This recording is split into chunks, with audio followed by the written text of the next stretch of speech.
सब लोग। बहुत ये रुचिकर विषय है कि हमें जानना है किस गति से जीव किस गति में जाने की योग्यता रखता है, और चारों गतियों में जो मनुष्य गति सर्वश्रेष्ठ गति है, उस गति से हम कहां कहां जा सकते हैं और किस लक्ष्य की सिद्धि कर सकते हैं।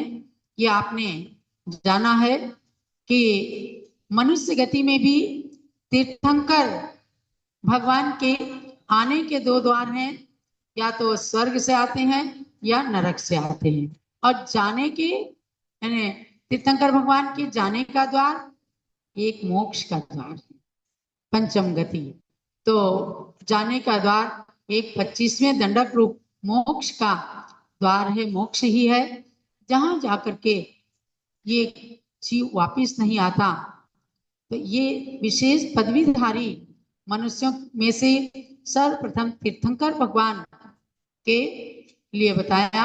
आगे आप जानेंगे चक्रवर्ती, नारायण, प्रतिनारायण और बलभद्र ये स्वर्ग लोक से ही आते हैं, इसलिए इनके आने का द्वार एक ही है। आगे हम चलते हैं।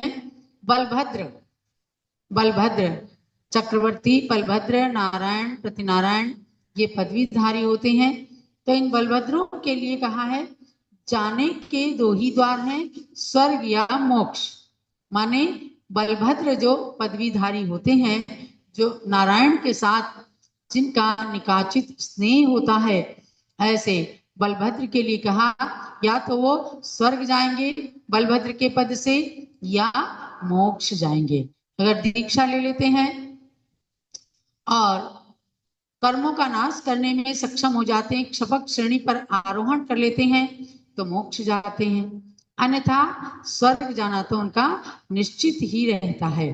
तो इसलिए स्वर्ग और मोक्ष ये दो द्वार उनके जाने के हैं, क्योंकि ये नियम से तपश्चरण धारण करते हैं।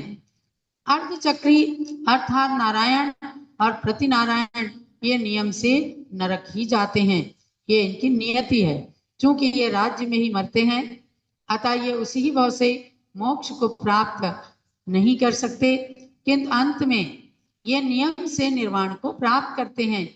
अर्थात ये चक्रवर्ती या चक्री उसी भाव से यदि नरक भी गए तो भी कतिपय भावों को धारण करके मोक्ष को अवश्य ही प्राप्त करते हैं। इसलिए क्योंकि पदवीधारी पुरुषों को आखिरी में अंत में मोक्ष जाने का नियम है।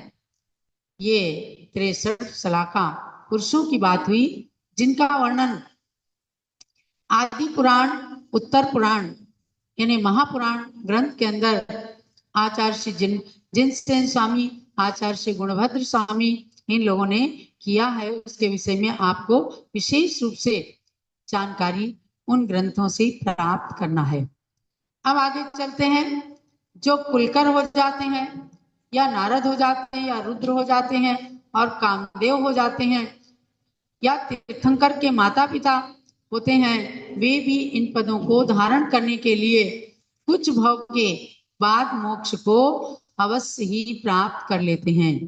क्योंकि इन पदों को धारण करने वाले जीव बहुत काल तक संसार में भ्रमण नहीं करते, क्योंकि महान पुण्य से इन पदवियों को प्राप्त। आप क्या समझते हैं?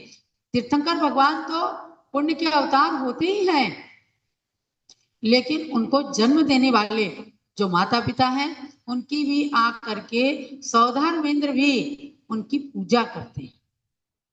इसलिए कि 3 लोक के अधिपति भगवान जिनेंद्र को जन्म देने में वे निमित्त बनते हैं। और ऐसे अनंतानंत तीर्थंकर भगवंतों को अनंत माता पिताओं ने इस अयोध्या नगरी में जन्म दिया है। निश्चित रूप से उन सब लोगों ने अब तक मोक्ष को प्राप्त कर ही लिया होगा। इसलिए कहा कि महान पुण्यशाली होते हैं, भगवंतों के माता पिता भी महान पुण्यशाली होते हैं, इसलिए ज्यादा दिन तक वे संसार में परिभ्रमण नहीं करते। कुलकर 14 होते हैं, नारद 9 होते हैं, रुद्र 11 होते हैं और कामदेव 24 होते हैं। जैसे 24 तीर्थंकर की संख्या निश्चित है, ऐसे कामदेव की संख्या निश्चित है। इस युग में जहां प्रथम तीर्थंकर भगवान ऋषभदेव हुए, प्रथम चक्रवर्ती भगवान भरत हुए, प्रथम कामदेव भगवान बाहुबली हुए। भगवान ऋषभदेव के पुत्र भरत और बाहुबली थे। बहुत सारी जगहों पर अब तीनों भगवान की प्रतिमाएं विराजमान की जाती हैं, ऋषभदेव, भरत और बाहुबली। अयोध्या की धरती पर भी आचार्य देशभूषण महाराज की कृपा प्रसाद से ये तीनों भगवान सर्वप्रथम एक साथ विराजमान हुए और इनकी तीनों की पदवी अलग अलग। और हस्तिनापुर में जिन शांतिनाथ, कुंतुनाथ, हरेनाथ भगवान ने जन्म लिया, उन तीनों तीर्थंकर के तीनों पदवी एक साथ हुई। देखो ये रेयर केस होता है। तीर्थंकर शांतिनाथ भगवान तीर्थंकर भी थे, चक्रवर्ती भी थे, कामदेव भी थे। ऐसे कुंतुनाथ, हरेनाथ भगवान तीर्थंकर, कामदेव और चक्रवर्ती तीनों पदों से समन्वित हुए। और देखो योग की बात है, संयोग की बात है कि तीनों तीर्थंकरों के जन्म हस्तिनापुर में हो गए। इस कलिकाल के अंदर हुंडाव सर्पनी काल दोष के निमित्त से अयोध्या में सभी तीर्थंकर नहीं जन्मे। यही कारण रहा कि 3 तीर्थंकर भगवान हस्तिनापुर में जन्म ले लिए और तीनों ही 3 पदवी के धारक हुए। तो महानुभाव, यहाँ जब हम गतियों से आने जाने के द्वार की ओर चिंतन करते हैं तो लगता है कि अनंत सिद्ध परमेष्ठियों की श्रेणी में हमें भी एक दिन अपना नाम लिखाना है, क्योंकि न जाने कितनी योनियों में हमने जाकर के जन्म धारण किया।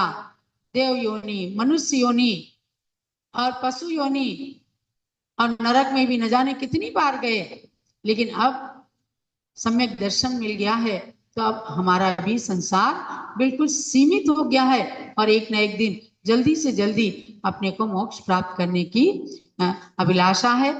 अयोध्या तीर्थ यात्रा जो करते हैं वे नियम से भव्य होते हैं और एक न एक दिन उन्हें मोक्ष जाना निश्चित है। आज आपको यही स्वाध्याय का सार हमने बताया है। आज के दिन भगवान पार्श्वनाथ ने जब